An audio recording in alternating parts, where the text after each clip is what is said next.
प्यारे बच्चों, आज हम लोग स्टार्ट करने वाले हैं क्लास 12th के फिजिक्स का अनसॉल्व, जिसमें सबसे पहले हम लोग सॉल्व करेंगे 2024 का सेट नंबर 1 को सॉल्व करेंगे, जो पेपर कोड है 346 FS। इसमें सबसे पहले बहुविकल्पी प्रश्न दिया हुआ है, यानी खंड अ में सबसे पहले बहुविकल्पी प्रश्न दिया हुआ है। अगर ये बहुविकल्पी प्रश्न आपको डायरेक्टली आ रहे हैं तो आप उसे ट्रिक कर सकते हैं, लेकिन नहीं आ रहे हैं तो इसको सॉल्व करके तब जाकर ट्रिक करिए। सबसे पहला क्वेश्चन दिया हुआ है कि ई गतिज ऊर्जा के एक कण की लुईस दे ब्रागली तरंगदैर्घ्य होती है। तो जो लुईस दी ब्रागली तरंगदैर्घ्य का फार्मूला होता है वो होता है लैम्डा बराबर h/√2m/e। तो यानी कि ऑप्शन नंबर इसका पहला क्या है, सही है, लैम्डा बराबर h/√2m/e। जो इसका दूसरा प्रश्न है वो कह रहा है यदि इलेक्ट्रॉन का अनुगमन वेग vd तथा विद्युत क्षेत्र की तीव्रता E हो तो निम्नलिखित में से कौन सा संबंध ओम के नियम का पालन करता है। जो अनुगमन वेग का फार्मूला होता है वो होता है vd बराबर स्मॉल e और कैपिटल E टाउ बटा m, जहाँ E इलेक्ट्रॉन है, E कैपिटल E विद्युत क्षेत्र की तीव्रता है, टाउ शांतिकाल है और m इलेक्ट्रॉन का द्रव्यमान है। तो इसके फार्मूला के हिसाब से देखें तो हो जाएगा Vd समानुपाती E, यानी कि विद्युत क्षेत्र का मान बढ़ेगा तो अनुगमन वेग का भी मान बढ़ेगा, विद्युत क्षेत्र का मान कम होगा तो अनुगमन वेग का भी मान कम होगा। यानी कि ऑप्शन देखें, पहला ऑप्शन दिया है Vd समानुपाती E², ये नहीं होगा। Vd इक्वल टू नियतांक और Vd समानुपाती E, यानी कि जो ऑप्शन नंबर तीसरा है वो क्या होगा, सही होगा, यानी कि Vd समानुपाती E। अगला जो प्रश्न है वो कह रहा है कि प्रकृत अल्फा कण का पथ होता है। तो जो प्रकृत अल्फा कण का पथ होता है वो होता है अति परवलयकार। याद रखिएगा, जो प्रकृत अल्फा कण का पथ होता है वो अति परवलयकार होता है।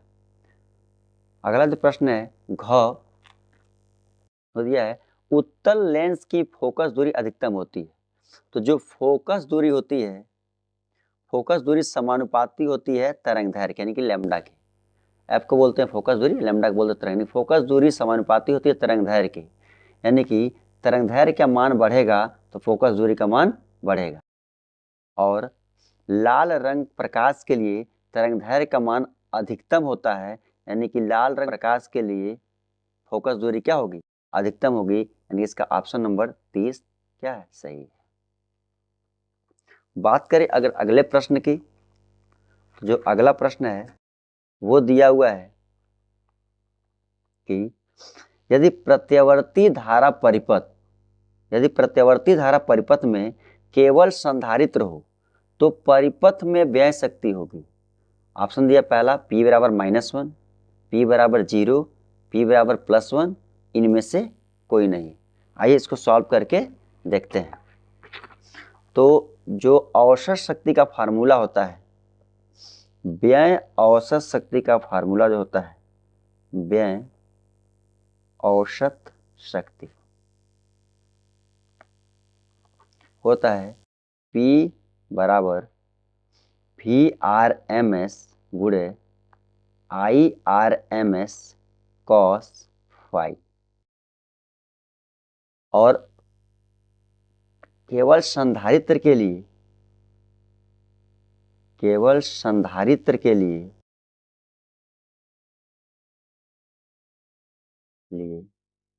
जो कालांतर होता है, यानी फाई का मान जो होता है वो 90 डिग्री होता है। अब इस फार्मूले में फाई जब 90 डिग्री रखेंगे तो P बार इक्वल टू हो जाएगा VRMS गुणे IRMS cos 90 डिग्री, और cos 90 डिग्री का मान होता है 0। अब यहाँ पे 0 रखेंगे तो P बार इक्वल टू हो जाएगा VRMS गुणे IRMS गुणे 0। अब 0 इसमें गुणा करेंगे तो इसका वैल्यू आएगा 0, यानी कि ऑप्शन नंबर अगर देखेंगे तो ऑप्शन नंबर दूसरा में 0 दिया हुआ है, यानी दूसरा ऑप्शन क्या है, सही है। बात करें अगर अगले प्रश्न की, तो अगला जो प्रश्न है वो कह रहा है दो बिंदु आवेशों को वायु में एक निश्चित दूरी पर रखने पर उनके मध्य 80 न्यूटन का बल कार्य करता है।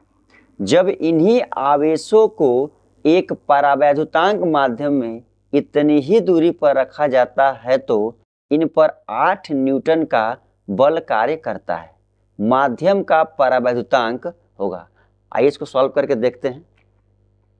दिया क्या क्या है, तो पहले ये बोल रहा है दो बिंदु आवेशों को वायु में एक निश्चित दूरी पर रखने पर उनके मध्य 80 न्यूटन का बल कार्य करता है। यानी कि दिया है F का मान दिया हुआ है 80 न्यूटन, यानी कि वायु के लिए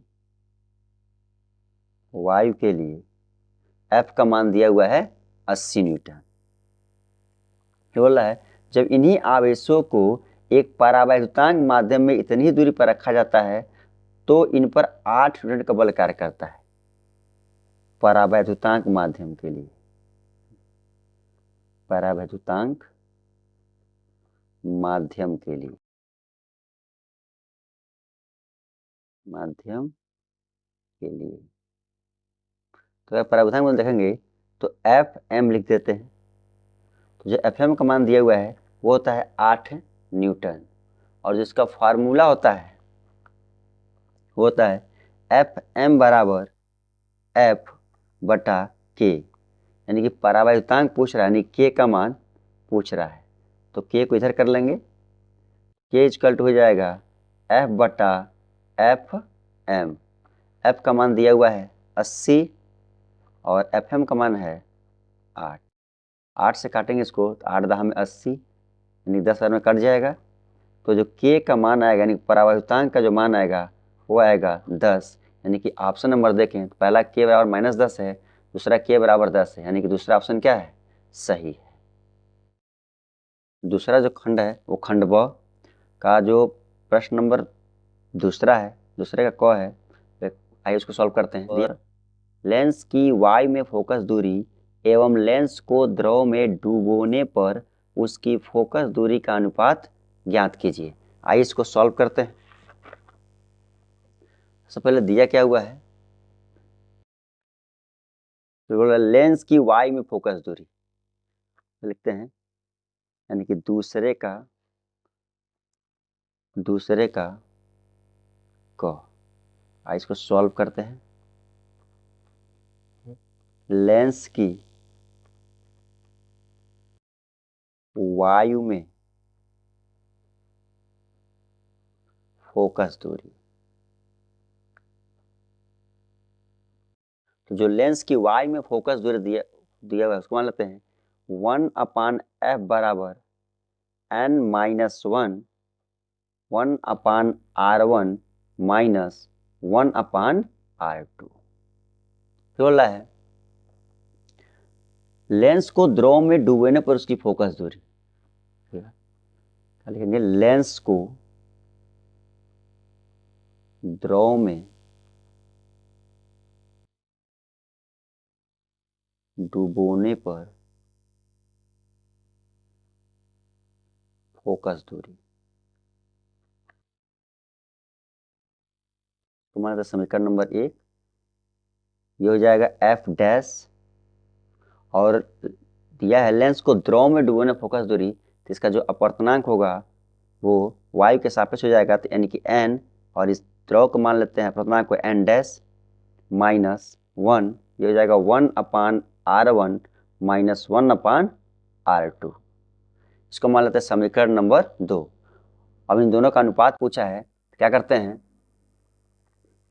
समीकरण 1 में भाग दे देते हैं समीकरण 2 से।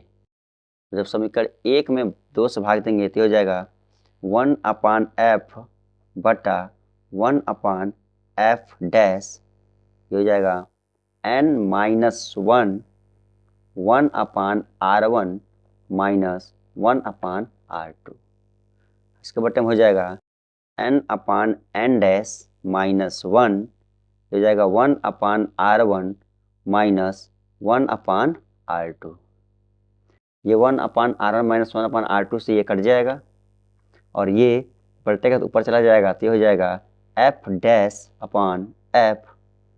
और ये हो जाएगा n-1 और बटा n/n-1। इसको और सरल करेंगे हो जाएगा f'/f, ये हो गया n-1, इसमें गुणा कर दें तो हो जाएगा n-1 यानी कि n-n', ये बटा हो जाएगा n'। जब ये पलटेगा इसके ऊपर चला जाएगा तो ये हो जाएगा f'/f, ये हो जाएगा n', ये हो गया n-1, ये हो जाएगा n-n', ये इसका आंसर होगा, यही इसका अनुपात होगा।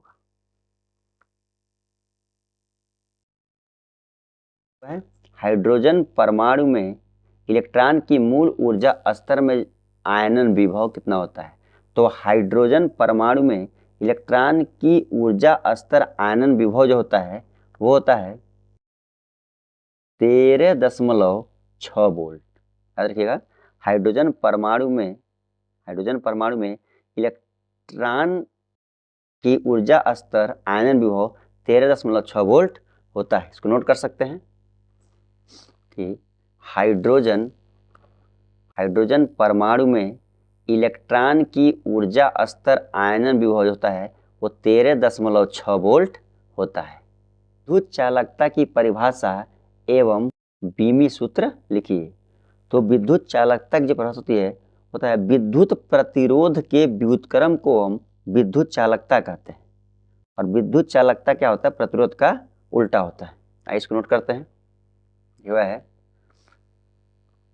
यानी कि दूसरे का गो हुआ है विद्युत चालकता, विद्युत प्रतिरोध के व्युत्क्रम को विद्युत चालकता कहते हैं। तो फॉर्मूला होता है विद्युत चालकता बराबर 1/r, और इसका जो बीमी सूत्र होता है वो होता है विद्युत चालकता का जो बीमी सूत्र होता है वो है m/-1 l/-2 t⁻³ और a⁻²। ये विद्युत चालकता का बीमी सूत्र होता है। बात करें अगर अगले प्रश्न की, तो जो अगला प्रश्न है वो दिया हुआ है कि प्रत्यावर्ती धारा परिपथ में प्रयुक्त अमीटर धारा के किस मान को व्यक्त करता है? याद रखिएगा, प्रत्यावर्ती धारा परिपथ में प्रयुक्त अमीटर जो होता है वो धारा के वर्ग माध्यमूल मान को व्यक्त करता है।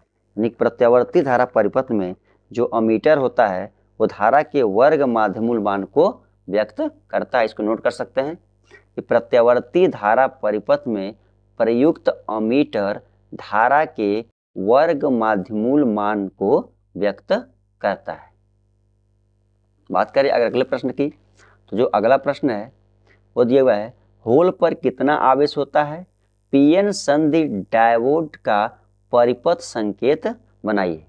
तो बात करें अगले प्रश्न की, तो जो उसको देखें, होल पर जो आवेश होता है वो होता है 1.6 × 10⁻⁻19 कूलाम, और जो पीएन संधि डायोड का परिपथ है क्या करते इस तरह बनाते हैं, ये हो गया P और ये हो गया N, ये होता है पीएन संधि डायोड का परिपथ। बात करें अगर अगले प्रश्न की, जो अगला प्रश्न है वो दिया हुआ है रेडियो तरंगों एवं सूक्ष्म तरंगों में किसकी आवृत्ति अधिक होती है? तो रेडियो एवं सूक्ष्म तरंगों में जो सूक्ष्म तरंगें होती हैं उनकी आवृत्ति जो होती है सबसे अधिक होती है। देखिएगा, सूक्ष्म तरंगों की जो आवृत्ति होती है वो सबसे अधिक होती है। अब देखते हैं खंड 100 में।